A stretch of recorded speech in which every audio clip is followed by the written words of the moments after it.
Tuhan. Yuk. Bismillahirrahmanirrahim. Assalamualaikum warahmatullahi wabarakatuh. Waalaikumsalam warahmatullahi wabarakatuh. Selamat malam teman-teman, kembali lagi dengan kami di sini tim Kasih langkah mundur, langkah kencot. Baik teman-teman, alhamdulillah pada malam hari ini tim Kasih bisa eksplor kembali dengan misi yang masih sama dengan kemarin, yaitu parah adumah sapi merah. Sepi. Lembu Samiri. Lembu Samiri. Sepi. Penyesatan lembu Samiri. Nah, alhamdulillah teman-teman, hari demi hari, malam demi malam, sedikit demi sedikit kita berhasil menguak apa sebenarnya makna di balik ini semua. Nah, sampai akhirnya tadi malam kita sampai di titik bertemu dengan sang pengasuh Wunto Mimbasa.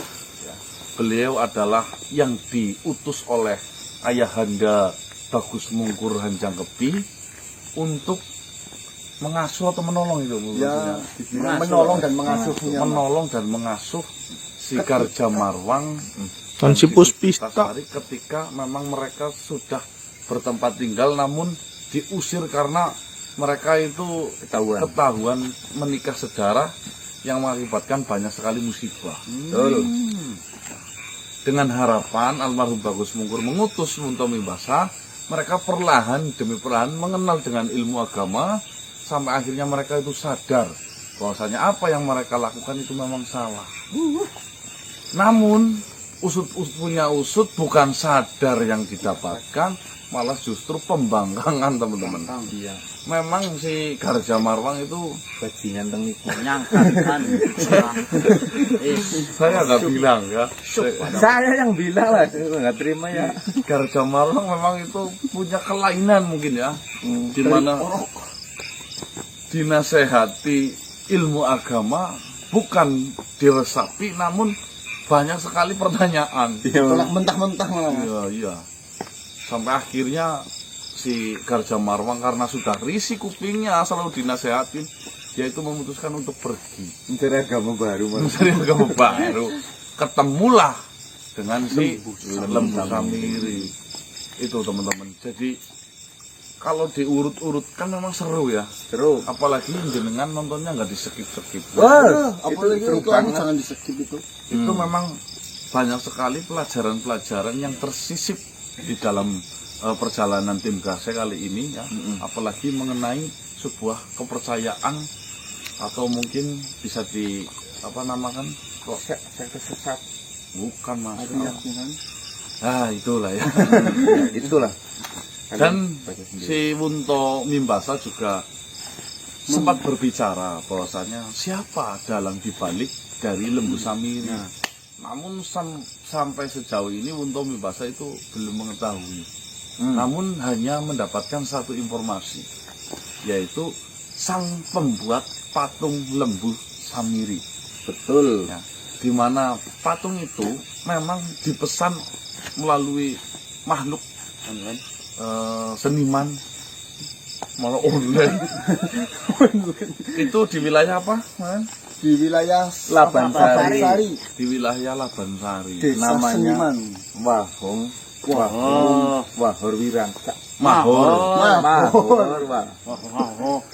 Mungkin malam hari ini kita akan menuju ke Labansari dengan harapan besar bisa bertemu dengan Mahur Wiransa. Mahur Wiransa. Karena saya pengen mengetahui atau menanyakan terhadap Mahur Wiransa, siapa yang pesan patung dari Lembu Samiri itu. Ya.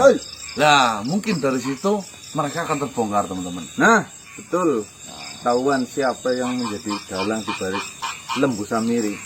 Nah, untuk itu sih bayi dalam kandungannya bagaimana? Ditinggalkan. Nah, yang kita tiba-tiba langsung bunuh kan nggak mungkin.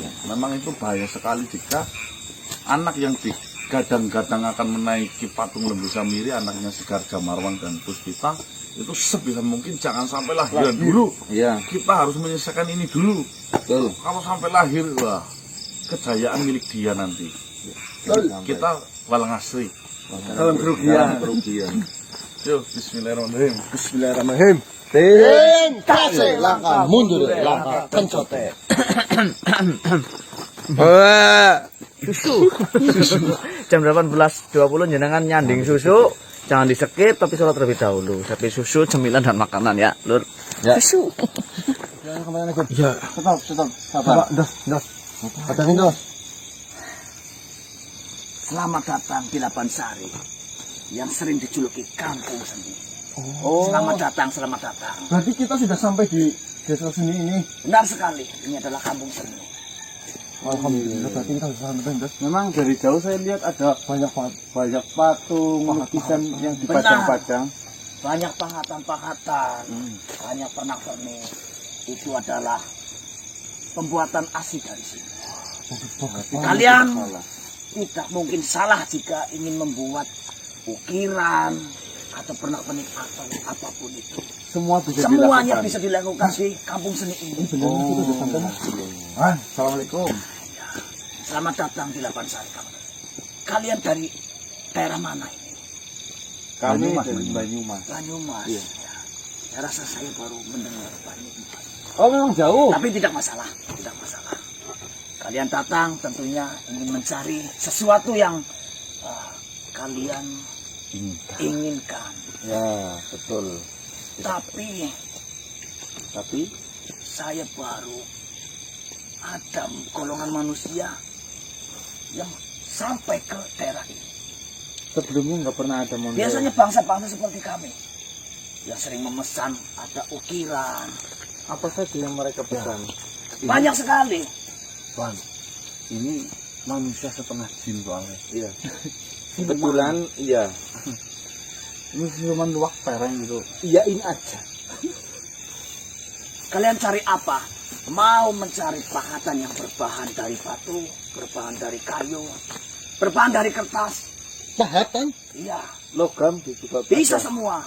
Tergantung kalian menginginkan berbahan apa. Tentunya di sini bisa menyediakan dan bisa untuk kalian nantinya bawa pulang, bisa buat hiasan. Kira-kira menurut Tuhan dengan penampilan kami yang seperti ini, melihat karakter kami seperti ini, apa yang cocok kami bawa dari desa seni ini? Dari penglihatan saya, kau bisa memakai gelang yang dibuat dari batu. Dari batu.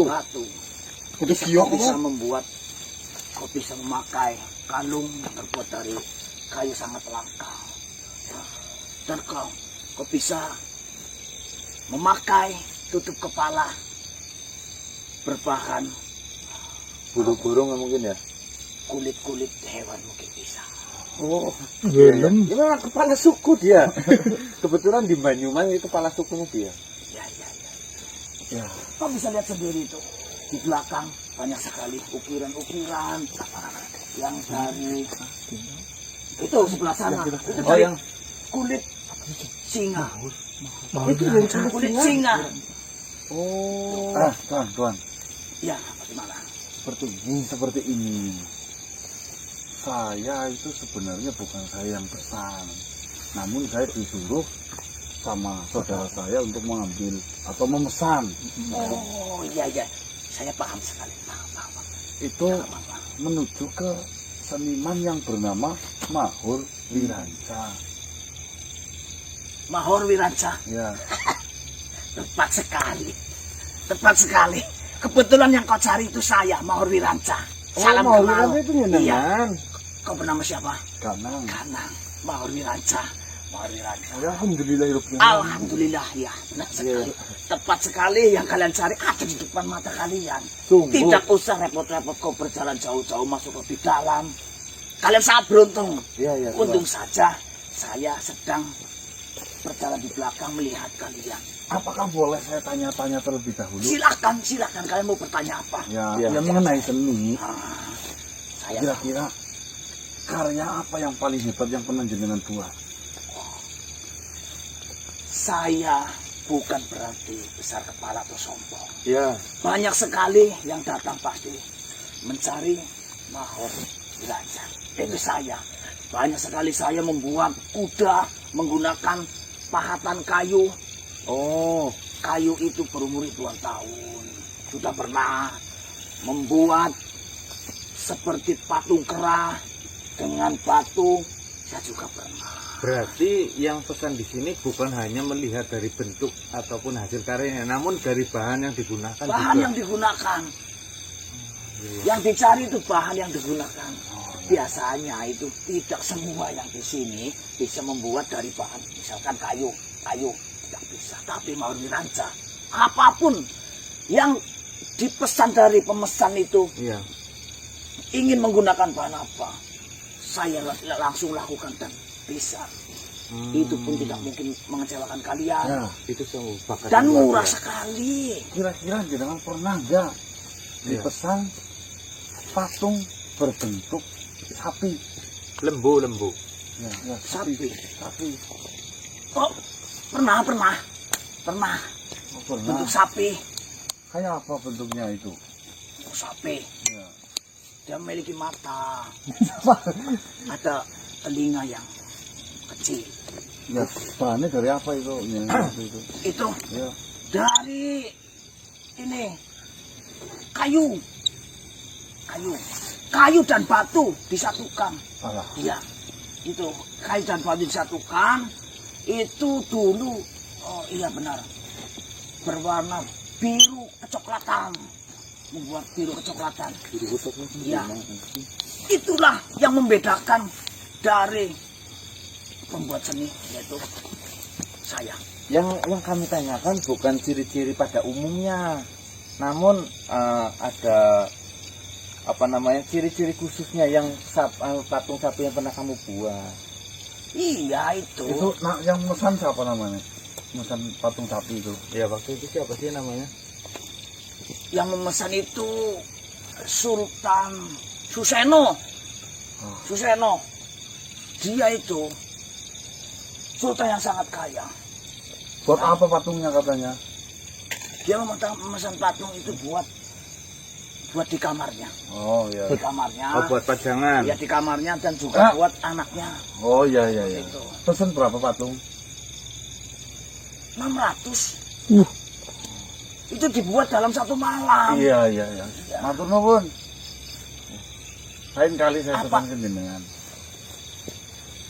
Kamu memesan apa sebenarnya? Ya selain lain kali lah. Ini jenengan bukan Mahur Wiranca kok. Saya Mahur Wiranca. Buktinya apa? Saya berbicara Mahur Wiranca. Oh berbicara. Nama saya Mahur Wiranca.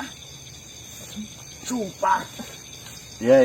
Mungkin Mahur Wiranca yang kami maksud bukan jenengan. Oh tidak ada lagi nama selain Mahur Wiranca. Oh kayak gini saja. Kalian bertanya ke sana pasti Mahur Wiranca siapa? Pasti kalian suruh balik ke sini lagi. Ya seperti ini saja. Daripada kalian capek-capek untuk masuk ke dalam, sudah ketemu Mahur Wiranca. Saya muter dulu. Nanti saya ketika dicari lagi belum tentu tidak bisa menemui kalian. Saya banyak pesanan, mumpung lagi ketemu kita rempukan harganya berapa. Kenapa sih mas? Pusing dengerin. Calo ya? Nih kita harus melakukan satu langkah. Iya. Bertanya kepada siapa itu calo dari Lembu Samiri katanya ya. Bindo. Itu yang masuk ke orang Siapa ya benar namanya? Binoro. Binoro. Temu pernah? Jadi tanya dulu Ketemu. Mas, ya. Sama calo. Binoro aja. Iya mas. Binoro sus.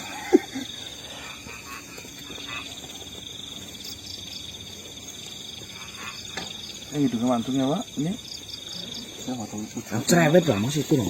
Suka tawa ini.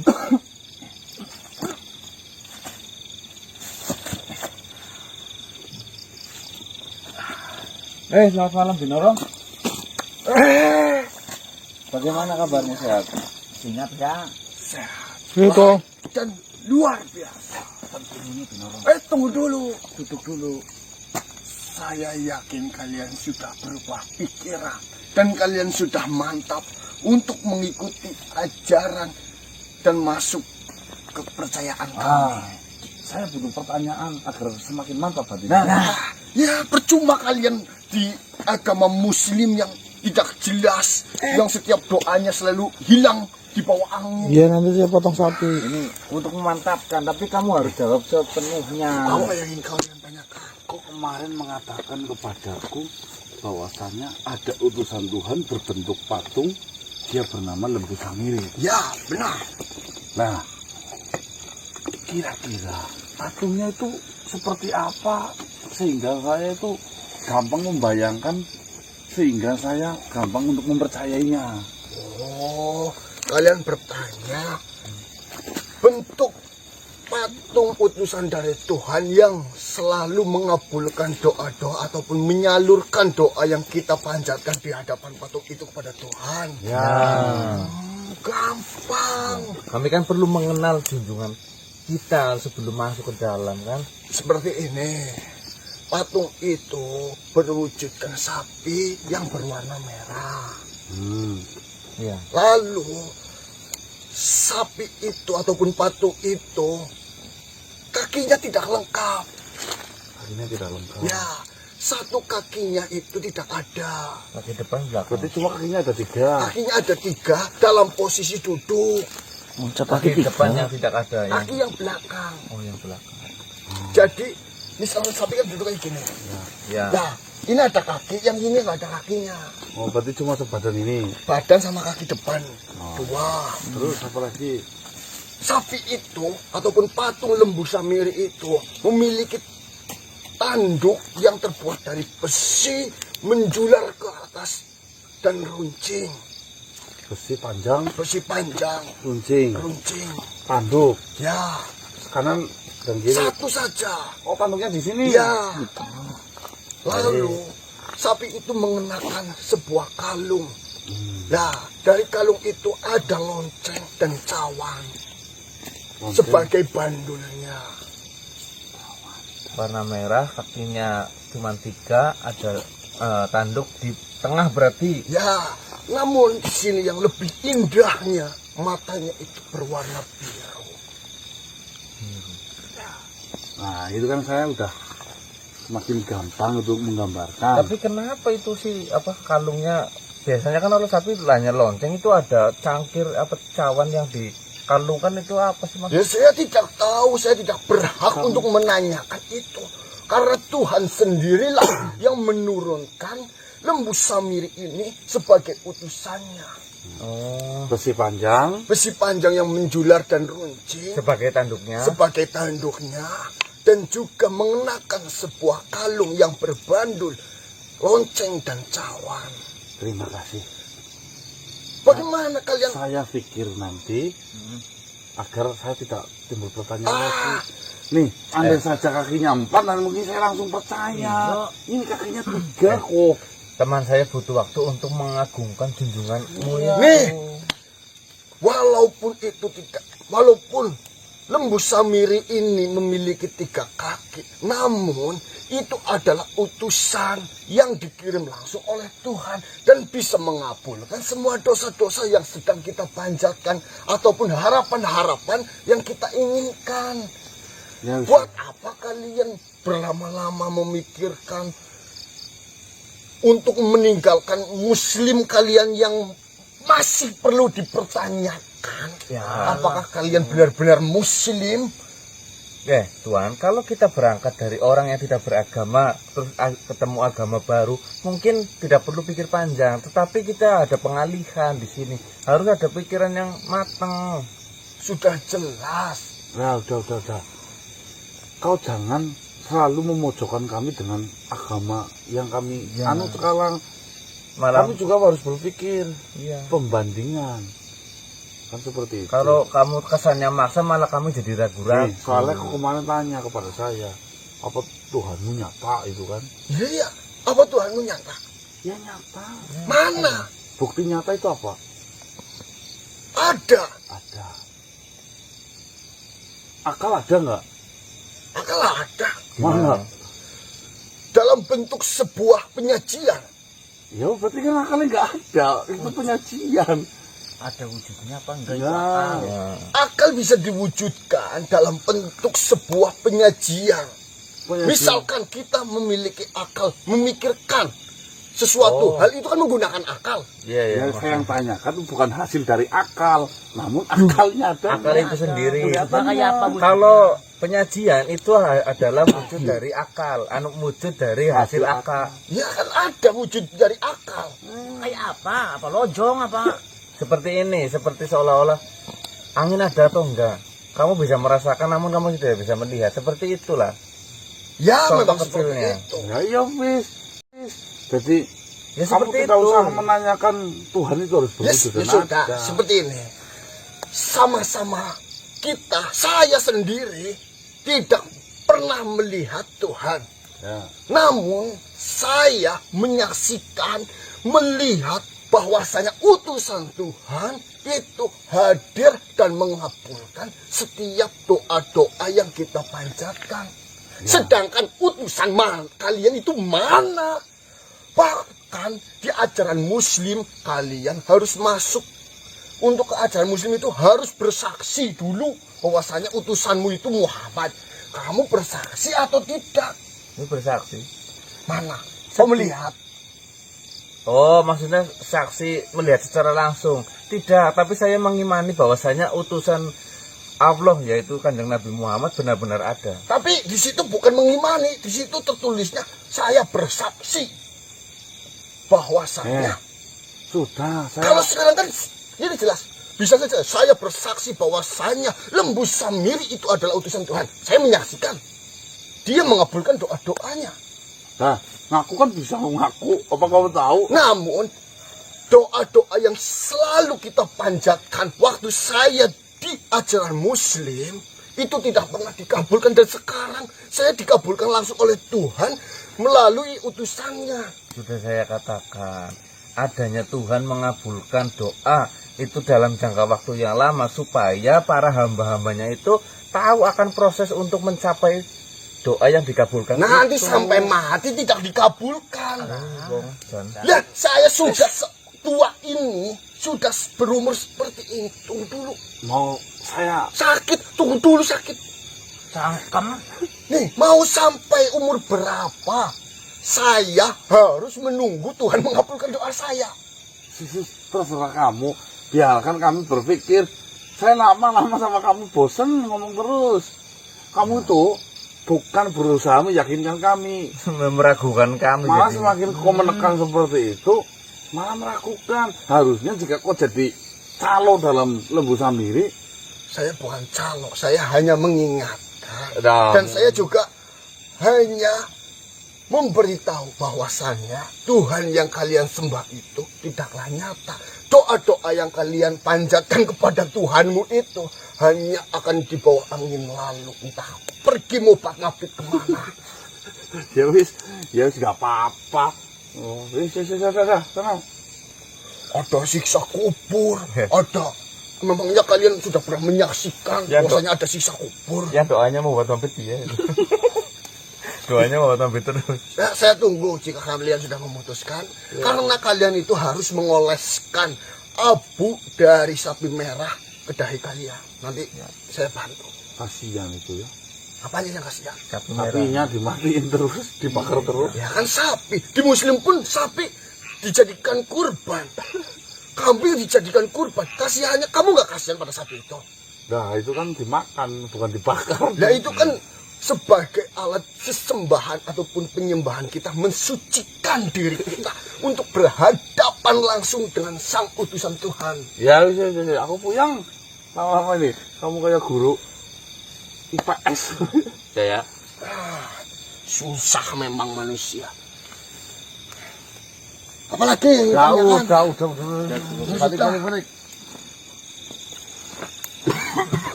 Sekarang sudah jelas teman-teman. Ada ciri-ciri khusus. Jika jenengan penonton tim Gase Lama mungkin ingat ya, bahwasanya ada 3 simbol yang tadi disebutkan oleh si siapa ini Binoro. Ya, bahwasanya patung itu memiliki tanduk panjang, besi panjang Ya. yang runcing. Nah, terus yang kedua, dia itu berkalung cangkir atau cawan dan lonceng. Ayo penonton Jenglot. Oh, Batara Kang. Bu, Jenglot sama Batara kan sama aja. Kalau Batara Kang ada patungnya, Mas. Iya, sapi ini kan patung. Oh iya. Nih, sapi kan patung. Besi yang untuk membolak-balikan hati Ya, berupa tanduk. patung untuk sembahan. Ya. itu saya belum ada ya. Oh, belum lahir. Belum ada DNA nih. Besi untuk ya. Lonceng. Ceng. Ya, Mengangkat jarinya, menggerongkan badan dan kepalanya. ya, sampai akhirnya lupa. Terus Cangkir. Hah? Cangkir. masalah. Uang haram. Ini kan udah tahu ciri-cirinya, mending kita sambil melihat-lihat masuk ke dalam agama. Ayo ya. Yuk. Lambat sih. Satu dua. Baca kakinya satu. Selamat malam para manusia. Kebetulan sekali saya bertemu dengan kalian di sini. Apa Mas? Salaman Mas. Assalamualaikum. Salam. Nah, dilihat dari wajah dan tampilan kalian memang sangat-sangat pencinta seni. Kebetulan sekali saya mendengar bahwasanya ada segerombolan manusia yang ingin bertemu dan ingin membeli sesuatu dari seniman yang bernama Mahor Wiranca. Nah, mungkin ini adalah pertanda alam bahwasanya kita adalah berjodoh. Kenapa sih? Saya Mahor Wiranca. Yang kalian cari-cari dari tadi Nanti adalah saya. Beneran ini. Jadi Benar Mas. manusia. Mahor Wiranca. Mahor Wiranca itu adalah saya. Dan yang tadi bertemu kalian di depan, makhluk yang berada di depan itu adalah salah satu pelayan di mana seniman itu biasanya mempromosikan Calo. Ya mungkin bisa dibilang seperti itu. Namun yang di hadapan kalian ini adalah seorang seniman yang namanya memang sudah kondang di segala penjuru arah. Mahor Wiranca. Mahor Wiranca itu adalah Apa buktinya kalau dengan Mahor Wiranca? buktinya banyak. Kau ingin melihat bukti, mahakarya saya ada di rumah saya, ada. Bahkan di gerai saya ada. Dan saya itu pernah mendapatkan sebuah pesanan, sebuah patung dengan bayaran yang sangat mahal waktu itu. Tapi tenang, bukan saya menyebutkan harga, terus saya mematok harga mahal juga untuk kalian. Tidak. Kalian ingin memesan apa, saya akan beri potongan harga. Tenang saja. Saya hanya bercerita bahwasanya dulu saya pernah mendapatkan sebuah pesanan. Sebuah patung berbentuk sapi. Orang itu mengatakan, Tuan Mahor Wiranca, tolong buatkan saya patung sapi yang beda dari yang lainnya. Sesuai dengan yang dipikirkan oleh Tuan Mahor Wiranca. Oh, siap, saya akan membuatkan patung itu. Seperti itu. Lalu, ya bukannya kalian sedang mencari Mahor Wiranca kan? Itu saya. Patung itu kayak apa ciri-cirinya? Patung itu berbentuk sapi. Namun jangan kau bayangkan sapi yang saya buat itu berbentuk seperti sapi yang pada umumnya ataupun sapi hidup. Ini benar-benar sapi yang sudah tidak sama dengan sapi-sapi yang hidup itu. Ini harus dilihat dari sudut pandang seorang yang mempunyai jiwa seni yang sangat tinggi. Ya. Karena sebuah karya seni itu tergantung siapa yang melihat. Bila mana orang yang melihat itu jiwa seninya kurang tinggi, itu melihatnya seperti sebuah patung biasa yang tidak bagus. Tetapi bila mana jiwa seninya dia itu tinggi, melihat patung sapi yang bentuknya itu tidak normal, itu pasti memiliki pemikiran ataupun pandangan bahwasanya itu adalah mahakarya seni yang sangat tinggi. Kayak apa sih patungnya memangnya mahakaryanya? Nah, dulu saya itu menggunakan pahat, dan setiap pahatan saya selalu membaca doa untuk sang dewata. Dek, saya memuji dewa. Dek, saya memuji dewa. Waktu itu saya dipasrahkan untuk membuat karya seni berbentuk sapi, yang mana sapi itu sangat berbeda. Kalau kita sama-sama tahu bahwasanya sapi itu memiliki tanduk dua, namun saya membuatnya bertanduk satu dan beradu di tengah. Patung itu saya buat menggunakan bahan dari batu marmer. Namun tanduknya saya buat dengan menggunakan bahan besi. Tanduknya lurus dan runcing ke depan. Itu menunjukkan bahwasanya kita harus berjalan lurus dan fokus pada satu titik. Ya, Ya. filosofinya itu. Bagaimanapun caranya, ketika kita mengincar sesuatu atau mengharapkan sesuatu, kita harus menancapnya dengan tepat di tengah. Ya, itu makna yang terkandung di tanduk satu itu. Lalu, kalau kalian mengetahui bahwasanya sapi itu berjumlah kakinya